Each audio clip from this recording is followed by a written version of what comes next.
এআইকে বলে দিয়েছি যে চ্যাট জিবি তুমি আমাকে একটা জুলাই সনদ করে দাও, আমি এটা পেশ করি, এরকম একটা জুলাই সনদ হয়ে গেছে। দুঃখ হলো এখনো বলতে হয় যে আমরা যাদেরকে রক্তের উপরে বসাইছি তারা আমাদেরকে আসলে ওভাবে দেখতেছে না, তারা আমাদেরকে খুব ছোট করে দেখতেছে। আমরা তাদেরকে বলতে চাই আমরা ছোট না, আমরা যদিও সংখ্যায় কম হই, আমরা যেভাবে ফ্যাসিস্টের বিরুদ্ধে আমরা ঝাঁপিয়ে পড়েছি, আমরা আরেকবার রক্ত দিব। আমরা রক্ত দিতে শিখে গেছি, আমরা পিছু হাঁটবো না।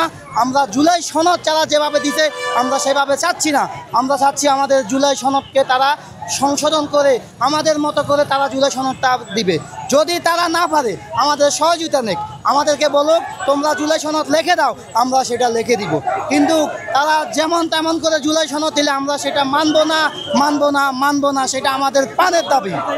আমরা এখন যাচ্ছি সচিবালয়, আমরা সচিবালয়ের সামনে একটা বিক্ষোভ করব কর্মসূচি গিয়ে। আমরা এখানে সচিবালয়, আমরা মুক্তিযোদ্ধা মন্ত্রণালয়, আমরা একটা স্মারকলিপি দিব। আমাদের জুলাই সংশোধনকে আমরা যেভাবে সংশোধন করতে চাচ্ছি, আমরা এখানে স্মারকলিপিটা তাদের কাছে দিয়ে আসবো যে আমাদের স্মারকলিপিতে উল্লেখ থাকবে আমরা কীভাবে জুলাই সনদ চাচ্ছি। এটাই আপনারা জানতে পারবেন খুব শীঘ্রই। এই স্বৈরাচার সরকারকে পতন করেছি আমরা। দেশের সকল স্কুল কলেজের মাদ্রাসার সকল লোক ঝাঁপিয়ে পড়েছিল স্বৈরাচার সরকারকে বিদায় করতে, সকলে ঝাঁপিয়ে পড়ছে। বাবা তার ছেলেকে দিয়েছে, মা তার ছেলেকে পাঠিয়ে দিয়েছে। আমরা সেভাবে আজকে স্বৈরাচার মুক্ত করতে আমরা জান দিয়েছি, আমাদের সঙ্গী ভাইরা শহীদ হয়েছে। আমরা এখন প্রকৃত অবস্থান করতেছি। আমরা যে অধিকার নিয়ে দাঁড়িয়েছি সে অধিকার আমাদের প্রাপ্য। আমরা চাই দিতে হবে। নির্বাচন নিয়ে মানে বিভিন্ন রকমের আলাপ চালা তাল বাহানা চলবে না, কোনো তাল বাহানা চলবে না।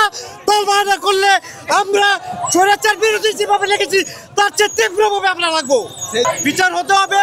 বিচার হওয়ার জন্য যে সমস্ত আমাদের জুলাই সনদে এবং যে সমস্ত বিষয় সংস্কার করার প্রয়োজন সেই দিকেই আপনাদের ওই যে স্বৈরাচার বিরোধীদের এবং গণঅভ্যুত্থান বিরোধী বিচার বিভাগে এটা কার্যকর করার জন্য তীব্রভাবে আমরা রাখবো। আরো দেখবো।